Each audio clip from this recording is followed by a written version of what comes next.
ఏపీలో భారీ వర్షాలు పడే అవకాశం ఉందని వాతావరణ శాఖ తెలిపింది. ఉత్తరాంధ్ర, దక్షిణ ఒడిశా మీదుగా సముద్ర మట్టానికి 4.5 కిలోమీటర్ల ఎత్తు వరకు ఉపరితల ఆవర్తనం విస్తరించింది. రాబోయే 2 రోజుల్లో పశ్చిమ మధ్య బంగాళాఖాతం దానిని ఆనుకొని ఉన్న ఉత్తరాంధ్ర, దక్షిణ ఒడిశా తీరంలో అల్పపీడనం ఏర్పడే అవకాశం ఉంది.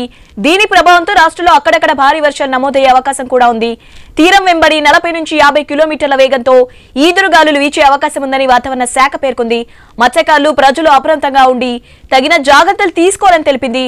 తూర్పుగోదావరి, కోనసీమ, అల్లూరి, కాకినాడ సహా పలు జిల్లాల్లో మోస్తారు నుండి భారీ వర్షాలు పడే అవకాశం ఉందని విపత్తు సంస్థ వెల్లడించింది. రైట్, దీనిపై అప్డేట్స్ తెలుసుకుందాం. మా ప్రతినిధి గణేష్ ఉన్నారు. గణేష్, ఏపీలో రైన్ అప్డేట్స్ ఏంటి? కానీ ఇప్పటికే ఒడిశా, ఉత్తర కోస్తా దాన్ని ఆనుకుని ఉన్నటువంటి అంటే ఆవర్తనం ఏర్పడడంతో రాష్ట్రంలో గడిచినటువంటి 2 రోజుల నుంచి వర్షాలు పడుతున్నాయి.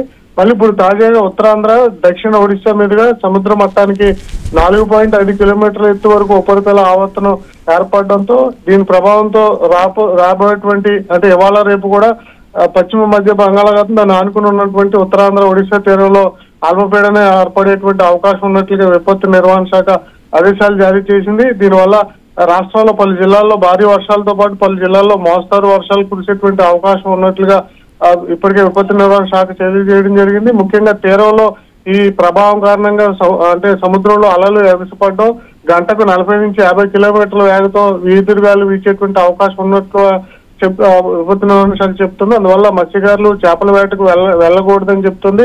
ఒకవేళ అంటే ప్రజలు కూడా అప్రమత్తంగా ఉండి తగిన జాగ్రత్తలు తీసుకోవాలని చెప్పి సూచనలు చేస్తుంది. ఇవాళ పశ్చిమ గోదావరి, ఏలూరు, ఎన్టీఆర్, గుంటూరు, బాపట్ల, పల్నాడు, ప్రకాశం, నెల్లూరు, కర్నూలు, నంద్యాల, అనంతపురం, వైఎస్ఆర్ కడప జిల్లాతో పాటు తిరుపతి జిల్లాల్లో అక్కడక్కడ మోస్తారు నుంచి భారీ వర్షాలు కురిసేటువంటి అవకాశం ఉంది.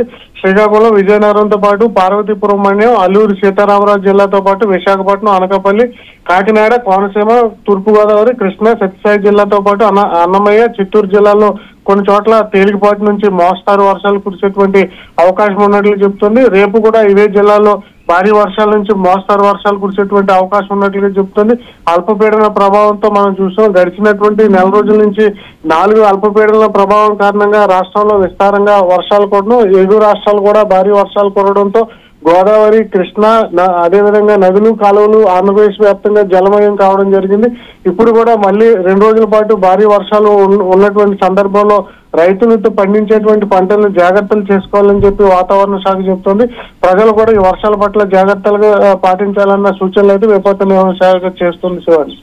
Right, thank you Ganesh.